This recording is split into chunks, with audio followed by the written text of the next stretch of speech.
People in Kiev run for cover as Russia launches a missile attack in broad daylight. As Turkey's President Erdogan begins his third term in office, the country remains deeply divided over his legacy and what's in store for the next 5 years. Spain's Socialist Prime Minister Pedro Sanchez has called a snap general election for July after losing ground in local elections. Talks underway in Paris to end what President Emmanuel Macron tells delegates is a plastic time bomb. Hungary celebrates one of its most famous and influential composers, Georg Ligeti, on the centenary of his birth.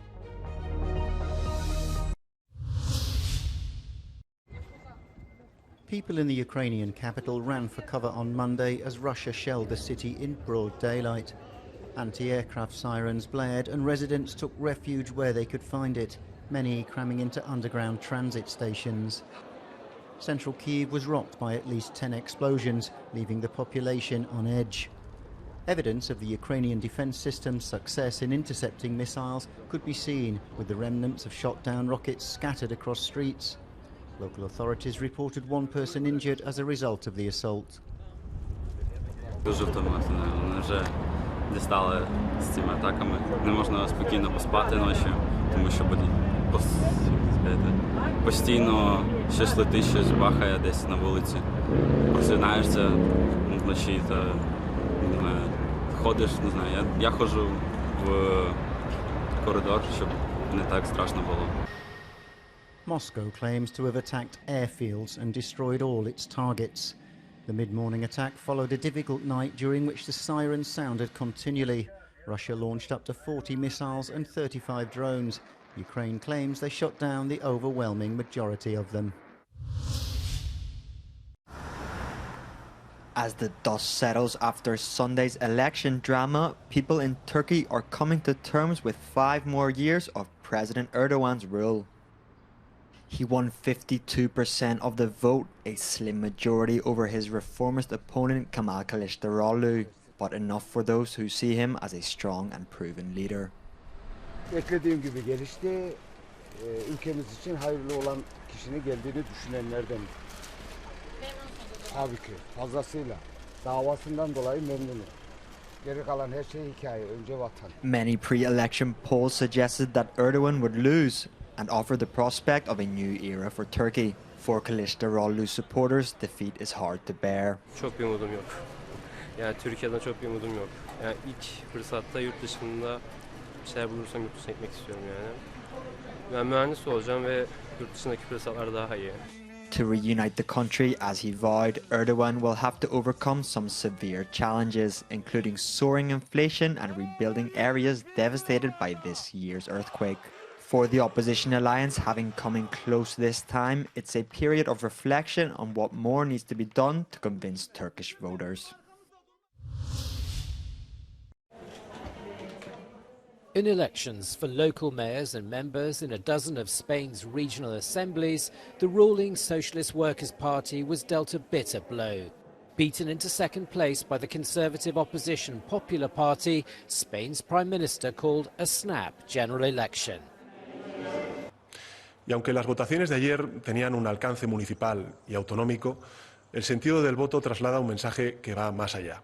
Y por eso, como presidente del Gobierno y también como secretario general del Partido Socialista, asumo en primera persona los resultados y creo necesario dar una respuesta y someter nuestro mandato democrático a la voluntad popular. The opposition Popular Party and far-right group Vox, celebrating the results in many of Spain's regions, had gone into these elections expecting to wait until December for a national vote. Now the general election will be held on July the 23rd.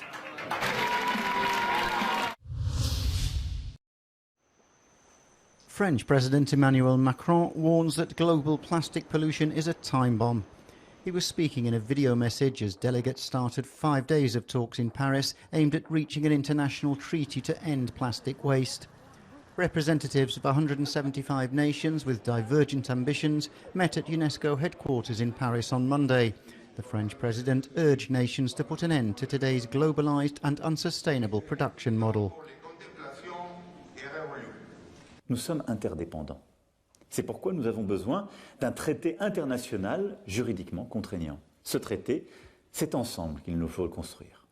Il doit nous permettre d'avancer sur plusieurs objectifs fondamentaux. Annual plastic production has more than doubled in 20 years to 460 million tonnes and is on track to triple within 4 decades. In February 2022, nations agreed in principle on the need for a legally binding UN treaty to end plastic pollution around the world, setting an ambitious 2024 deadline.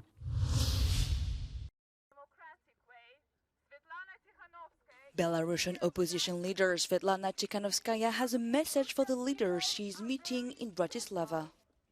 Belarus is extremely important for regional security, and free and independent Belarus it's not only for Belarusian people, it's for the whole region, and that fate of Belarus and fate of Ukraine are intertwined, and Belarus is part of the crisis, but it also might be part of solving the problem.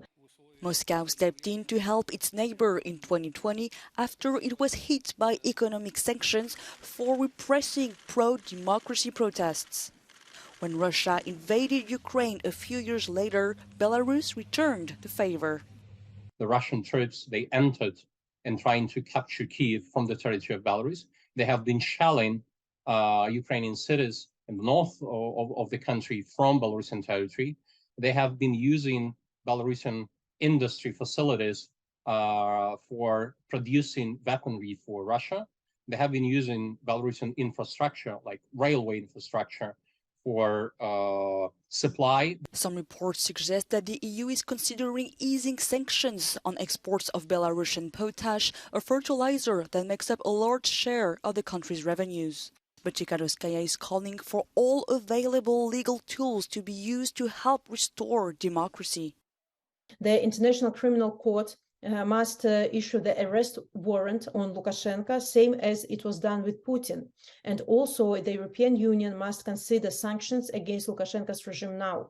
And I understand that the regime is trying to hide his crimes, but we should remind every moment at every place that he is Putin accomplice and that he's criminal, and he has to be the full responsibility for this. It was 100 years ago that Ireland's civil war ended.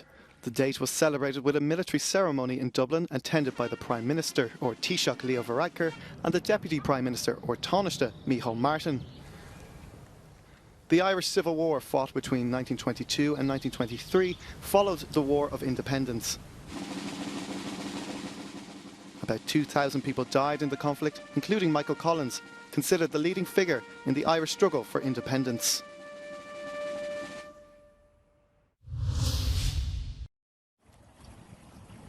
Rescuers found 4 people dead after a tourist boat capsized and sank on Lake Maggiore in northern Italy. Local media said some of the 20 people who survived managed to swim ashore. Several of them were injured. The private hired vessel capsized late on Sunday afternoon. Regional officials said bad weather conditions could have caused the incident. Italian Deputy Prime Minister Matteo Salvini praised the rescuers, saying their quick actions prevented what could have been a much more tragic outcome.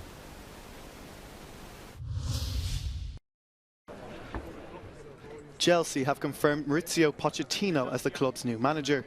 The 51-year-old has signed a 2-year contract with the side, keeping him there until 2026. The Argentine coach will be tasked with getting a tune out of an expensively assembled squad that finished 12th in this season's Premier League. Chelsea spent an eye-watering €690 million on players last season alone. Pochettino is no stranger to London after spending a 5.5-year spell with North London side Tottenham Hotspurs. It will be his first coaching role since last July, when he left Paris Saint-Germain. He becomes Chelsea's 6th permanent manager in 5 years. The club parted ways with both Thomas Tuchel and Graham Potter during the 2022-2023 season. Former Chelsea player and manager Frank Lampard filled in for Potter in an interim role. Lampard recorded only 1 win in 11 competitive matches. A street in Budapest has been named after Hungarian composer Georg Ligeti, a leading figure in contemporary classical music, on the centenary of his birth. A street sign was unveiled by Ligeti's colleague and close friend, Georg Kurtag, who, in one of his rare public appearances, also spoke to Euronews about the fundamental human quality that most inspired Ligeti's art. A kíváncsiság az, hogy mindennek muszáj volt a végére járni, és azt a legtökéletesebben megérteni, és esetleg beintegrálni az életébe. Ligeti's centenary was also celebrated with a series of concerts at the Budapest Music Center, the home of Hungarian contemporary classical music. On Sunday, the Ligeti ensemble, among others, rehearsed a work written by Kurtag in honor of his friend. The 97-year-old composer joined the rehearsal. András Keller, leader of the Ligeti ensemble, told Euronews about how inspiring it was to work directly with these groundbreaking artists. Egyszer beszélgettünk, és kérdeztem, hogy miért itt ilyen lejátszhatatlan tempókat. Azt mondta, hogy azért, mert hogy arra akartam rákényszeríteni titeket, az előadókat, hogy mindent elkövessetek azért, az én zenémért. És ha már mindent elkövettetek, akkor utána válaszd azt a tempót a koncerten, ami a legjobban szól a zeném. Ligeti and Kurtag have been described as among the most innovative and influential progressive figures of their time. Their works are regularly performed by the world's leading orchestras.